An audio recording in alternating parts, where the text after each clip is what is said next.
And for the first time ever, it felt like there was like that missing piece that I always lacked. Because I always wanted to get strong. I wanted to be able to physically express myself, but there was always something missing. I couldn't quite figure out what it was. And the first time I swung a kettlebell, which I'm positive it was all dead wrong, but still something about the movement itself seemed like it made more sense. And it seemed like it was like what we're supposed to do. So the movements that we did some swings, Turkish get-up, I think some pressing, things like that. I was like, welcome to Meredith for Real, the Curious Introvert. That's me. I'm Meredith and I collect people for real. You never know who I'm going to meet next. So come listen as I put my curiosity to good use. Every week, I'll introduce you to someone new and we'll talk about ways to stay curious and grow. Big thanks to our location sponsor, Court of DeLuna, Pensacola's newest event space, and to Delta Life Fitness in Pace, Florida, the 30-minute women's group fitness plan you can actually stick with. So while most personal trainers last a mere 2 years in the field, Aleks Salkin has been going strong since 2010 and is certified in the most challenging and prestigious certification, StrongFirst. Additionally, he stands out of the crowd with his communication skills. While some trainers may be knowledgeable with how to do the thing, Aleks can also explain the thing and in many languages.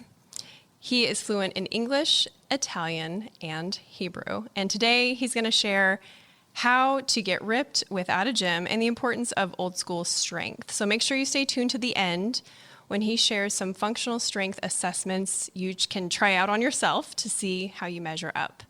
My former Krav Maga buddy, fellow Nebraskan, kettlebell enthusiast, the Hebrew hammer, Aleks Salkin. Woohoo! Thank you for having me on. Yeah, we were just talking about our Krav days and how that's how we met was we were doing a sparring exercise or something like that. So yeah. And you were I remember those classes together because I remember in particular, as we were talking about before, there were a number of people in the class who could hit hard, but at the risk of, I don't want to sound like misogynist, it's not meant to be misogynist, but out of all the ladies, you hit the most like a man. And I thought that was amazing because it's like women who, I think women need self-defense probably more than the average guy because, there are obvious reasons. And you got to be able to hit in a way that is going to get the guy's attention and hopefully get him to leave you alone. I remember holding the head to was always like, I had to brace myself because you could really just let him rip.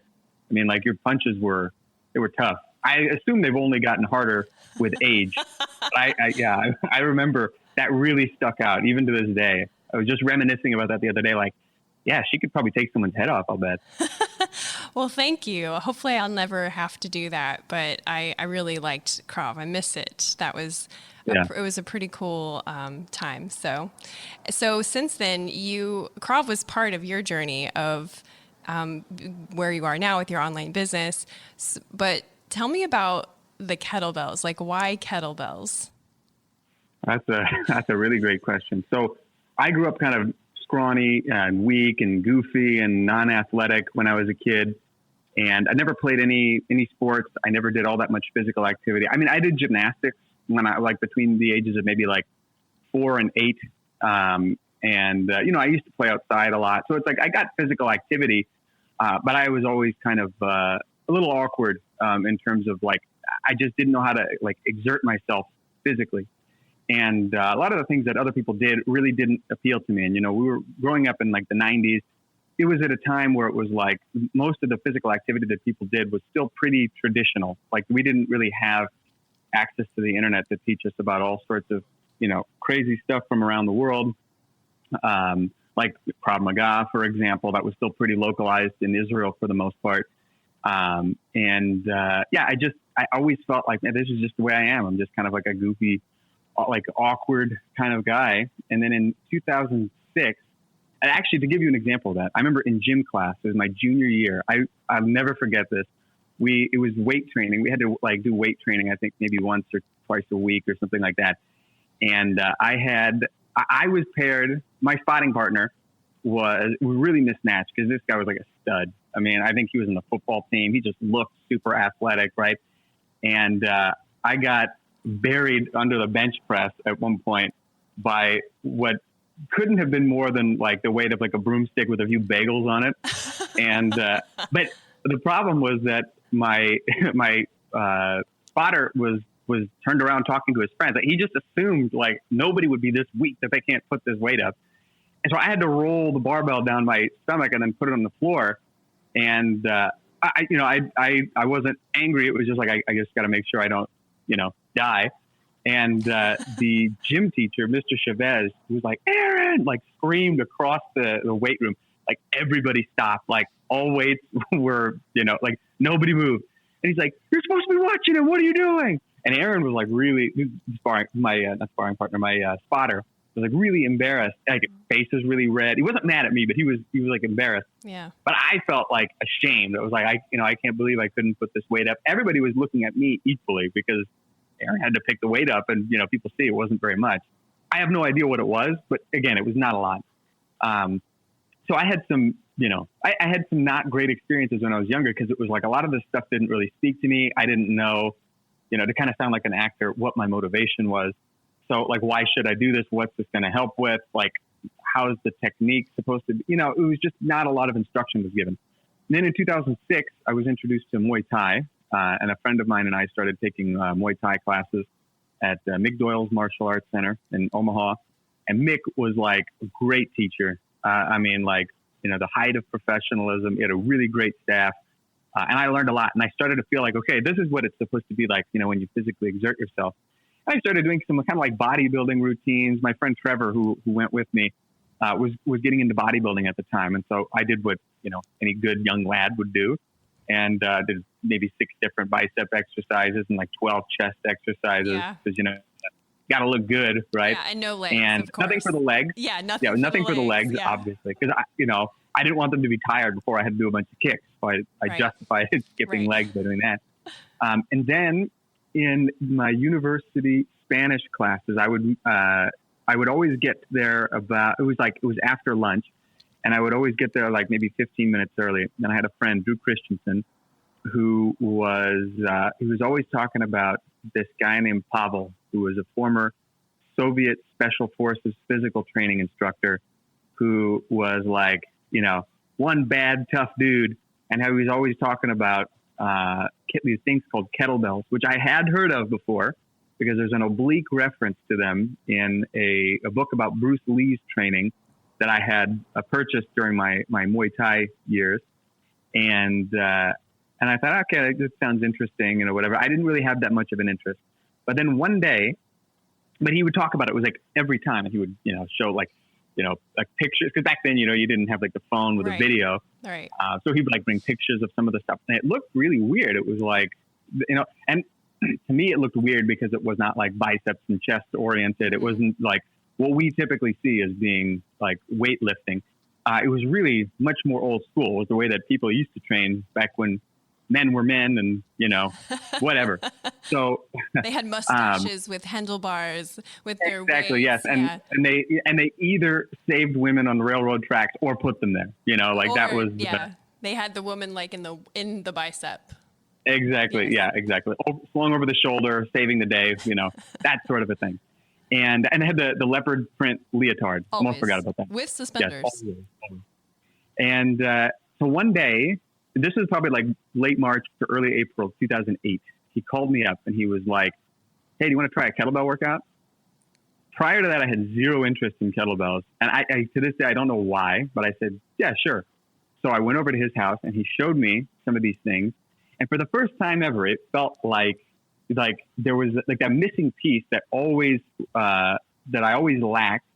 Because I always wanted to get strong. I wanted to be able to physically express myself, but there was always something missing. I couldn't quite figure out what it was. And the first time I swung a kettlebell, which I'm positive it was all dead wrong, but still something about the movement itself seemed like it made more sense. And it seemed like it was like what we're supposed to do. So the movements that we did some swings, Turkish get-ups, I think some pressing, things like that. I was like hooked immediately. And I remember he did like the best thing like any friend could do. Not only did he loan me 2 books by Pavel, like the guy who's responsible for bringing kettlebells from beyond the Iron Curtain, right. The former Soviet Union. He loaned me Enter the Kettlebell, which is his like seminal work on kettlebell training, and The Naked Warrior, which is about body weight training, like old school, like the hard stuff, not stuff to burn you out, like one arm push-ups and one leg squats are like the primary focus of this book. And more than that, how to create the tension in your body necessary to be able to do these movements and then apply that to other things. Mm-hmm. And he loaned me a kettlebell, a 25-pound kettlebell. That's a heavy kettlebell. Actually, as it turns out, it's not. Well, for ladies, actually, it's recommended that you start with 25 pounds because the movements that you do engage a lot of muscle. And so it's not like a bicep. You're not like doing bicep curls with them or tricep extensions. You know, for that, it would be a little heavy. But you're particularly, if you're starting with kettlebells, you're learning how to do movements such as picking the weight up off the ground, which recruits a lot of muscle, like all of your leg muscles, your glute muscles, your back, your core. So you have a lot of muscle working toward you. So you learn how to make the 25 pounds not feel as heavy because you learn how to get all your muscles moving together and working together so that you're not doing just one muscle at a time or what have you, but you're actually doing full body workouts. So 25 pounds sounds like a lot, but for ladies, that's the recommended weight. For gentlemen, it's 35 pounds. Okay. And this is a generic thing. Like you can do more or less depending on your experience level. Right. But so this is like just a general, like, you know, for an average lady or an average gentleman, 25 to 35 pounds is a good starting weight. But that's how it was born. You've talked about something you mentioned a couple days ago was why one of the myths that people say in exercise is, well, just get moving and I'm moving a little bit and it counts with air quotes. So tell me why that's not true, because I feel like I hear a lot of people say that. Well, I would say on the one hand, it is true. On the other hand, it isn't. So it is true that it's better, like something is always better than nothing when it comes to movement. But a lot of people, unfortunately, stop there. So they like, for example, if you're like, hey, today I didn't get in my workout, but I was able to walk 20 minutes at lunch. So I did something. That's true. But it's not good as a long-term strategy. Like just doing something, like you'll end up getting to the point where, age, and everything that comes with it, you have to outwork it. And that doesn't mean that you have to do like insane workouts. As a matter of fact, the vast majority of your training should not be insane. As Dan John, is a very famous coach, likes to say, little and often over the long haul. And provided that now the little is going to change as you get stronger. So for example, the little that I did, 11 years ago when I started is different from the little that I would do now. Yeah. But relative to what I'm capable of, right? Like it's better to do a little of what I'm now capable of rather than maintain the little that I had to start with in order to get some results. So a lot of people use that better than nothing as a long-term strategy as opposed to a short-term kickstart. As a short-term kickstart, it works awesome, but it'll work awesome for maybe 6 weeks or so. And then eventually something is going to have to change. Yeah, that's so true. There's really, I always say when I'm coaching other Mary Kay consultants and really this applies to all parts of life, there's really no substitute for consistency. So I can see where it's partially true, partially not true. So for the person that wants to get beyond just the moving, who they really want to build muscle, and maybe they relate to your story of being what you call the skinny kid, and they want to get strong, or maybe they're on the other spectrum and they struggle with their weight, but they really want to get ripped. They don't want to gym. Where does someone even start? Because it can feel really overwhelming. Yeah. Well, first things first, I would not rely on a gym. There are a lot of good things about gyms. I would say, in my correct opinion, the best part about gyms is if I would say maybe more studios, because it really depends. Like a lot of the big box gyms, this may not be the case, but community is really, really important in your long-term success, because if you're going it alone, you won't go very far. Like I prefer to train alone. I rarely train with people. I like training with people, but I don't rely on it. So when I'm around people and we're training, like it's fun, but I don't rely on it. But a lot of people do. And for a lot of people, that's a necessity. So if you do want to go to a gym and carve that time out of your day, it's got to be with a community that has the same goals in mind that you have in mind, wants to support you and wants to see you succeed. There are plenty of people who will be more than happy to see you fail. Because like they say, misery loves company. Yeah. Every bit is true for your training. So that is a really important part. But the other thing is that I wouldn't start by saying, well, if I don't have a gym or a community, I just can't get started. Mm-hmm. The reality is that there's a guy who is a really crazy dude, but he's very smart when it comes to strength and conditioning. And he has said, strength training is something it's really easy to do. And he talks about, he did a stint in jail for a DUI and he didn't have access to weights for most of the time he was there. I think, was that he on your podcast? Hey everyone, it's time to take a quick minute and show gratitude to our sponsors who make this show possible and give you some special offers. Delta Life is ladies group fitness in Pace, Florida, and I've been a member since 2016. I get bored super easy and I am great at talking myself out of exercise, like expert level 5,000. So having a class to show up that's different every time has been winner, chicken dinner for me. And with it just being 30 minutes, there's really no reason not to go. Plus, they do fun social stuff like Christmas pajama parties, little black dress events, and challenges. You can get your first class free to try it out. You can even come with me. There's no annual contract. It's all fitness levels, free childcare.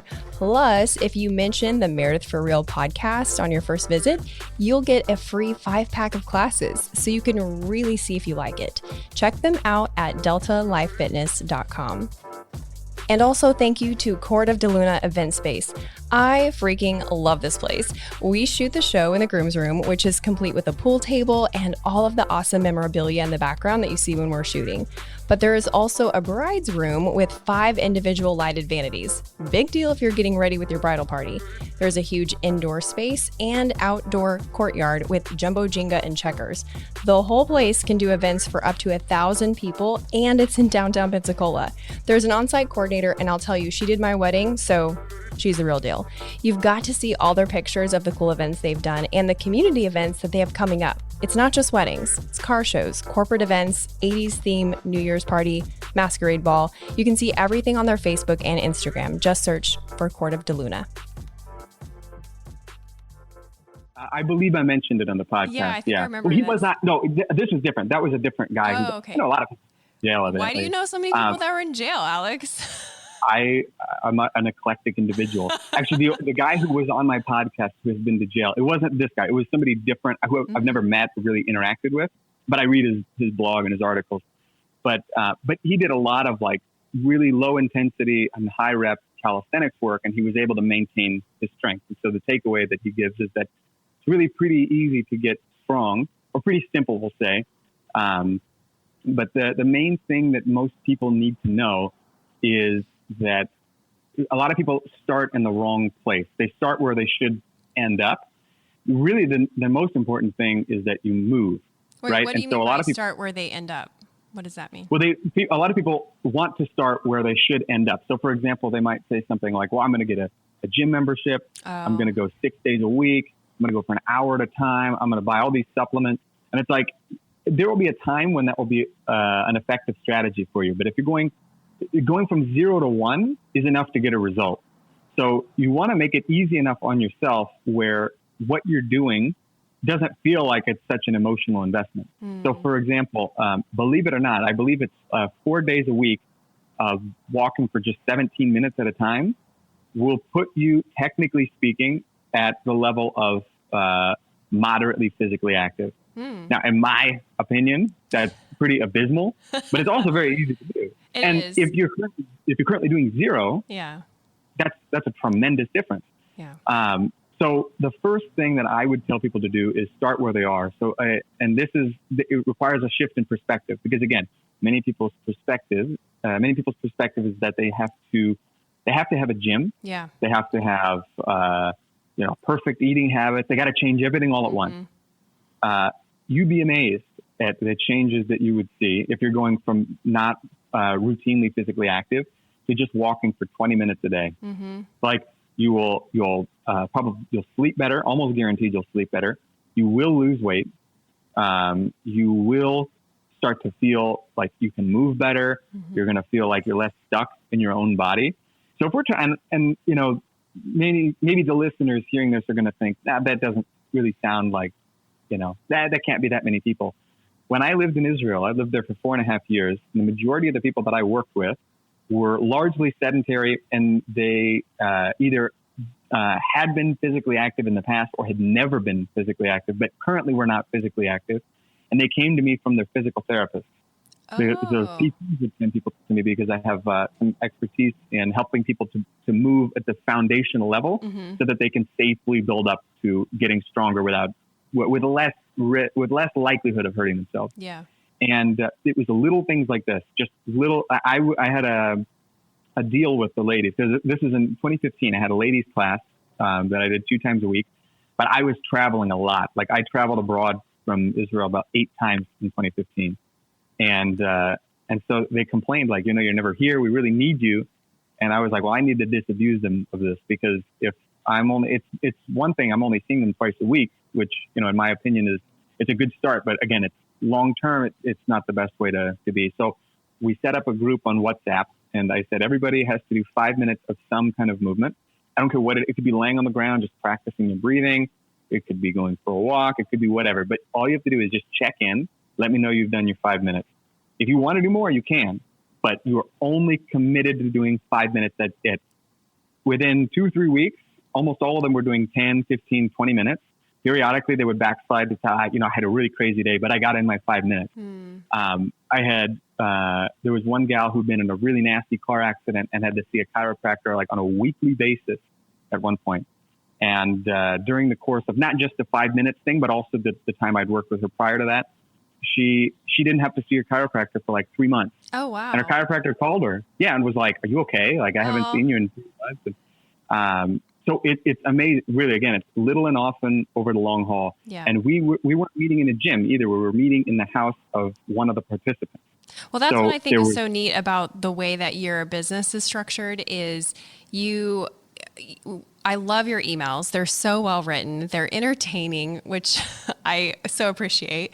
But they're so knowledgeable. But then you also, from that one-on-one perspective, you've got totally me hooked. But then you've also created this community online, and you've got the videos. So you can read it, you can watch it, and you've got your 8-week program. So people can hire you as this virtual coach. And because you're good at communication, I think that it is totally your niche. So I know you wanted to share some functional strength assessments with our listeners just to kind of give them a little challenge. And sometimes you don't know what you're great at sitting at a desk all day or, taking the groceries from the car to the house. But give us those strength assessments. Describe them if you can so that we can all try them. We'll all send you videos. How fun will that be? There you go. Yeah, post them up in my Facebook group, which is called the Hebrew Hammers Hidden Hideaway.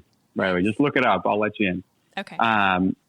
So what I would say is, rather than giving you a place to start, I'll give you an idea of where to go, because where you're going to start is going to depend largely on your past, your current training regimen, and things like that. And so it's hard to give like a blanket, like everyone should do this. If you do, it has to be pretty general. But what I would say is that the number one most important thing that people need to keep in mind, and this will feed into what I'll give you as strength assessment, if you will, is that your body is made to move, not to exercise. So that doesn't mean don't exercise, but exercise is a supplement for movement. Exercise is basically to movement what nutritional supplements are to eating. Meaning that if you take a lot of supplements but you're not eating right, like it doesn't really matter all that much. Likewise, the exercise it's not quite analogous because exercising and then being largely sedentary, it will still help you. But if you move well and you move often, the exercise will be exponentially more beneficial to you. So the first thing that I want people to realize is the importance of movement before they jump into some very specific exercise regimen, because it will help you when you do jump into an exercise regimen. So think about the way that your body is made to move in space. If you want to break it down to the most absolutely basic components, you need to be able to move your body through free space, and you need to be able to move objects through free space. And that means, for example, not only standing in place and exercising, although that's important and it does have its place. It also means going from point A to point B. That's the essence of being a human, right? So what I would say, first and foremost, in terms of getting people to commandeer their body in free space, whether you're a man or a woman, you should be able to hang with your arms straight over your head and your shoulders pulled down into their sockets, so away from your ears. Okay, so don't let the arms get too close to the ears. You want to control it so it will look like this. You want to make, and you can do it with a straight elbow, for example. So you don't have to be kind of like held like it. It's just basically like you're hanging onto the edge of a cliff, right? The shoulder, you can hang passively. It's called passive hanging when the shoulders come up toward the ears. Nothing wrong with it. But at first, you want to make sure that you are maintaining a good amount of control. And so it'll probably be better for you to have your shoulders pulled into the sockets so you can recruit a bit more muscle. Okay. And then as you get more strength in that position, then you can work on passive hanging, where you're going to be using more of the passive structures like your tendons and ligaments to hold you in place. So we should be able to hang for how long? 1 minute. 1 minute. Okay. And then 1 minute. What's the other one that you have? So there are two other ones I would say. One of them would be, you should be able to crawl with your knees off the ground. Okay. On or off, but ideally off the ground, for like a bare minimum of 2 minutes. And that could be forward, backward, side to side, with your head up to the best of your ability. You don't have to be trying to look at the ceiling, but just kind of keep your eyes forward so you can see where you're going. Okay. The last thing you want to do is put a hole in your drywall, and then you gotta replace that. And then you're like, oh, Alex doesn't know what he's talking about. And then the last thing would be to carry at least half of your body weight for 1 minute. Okay. So that might mean with, a pair of dumbbells, could be a couple of kettlebells. And that would be, let's say like a quarter of your body weight in each hand. Is that like walking around? With it. Yeah, just walk with it for 1 minute.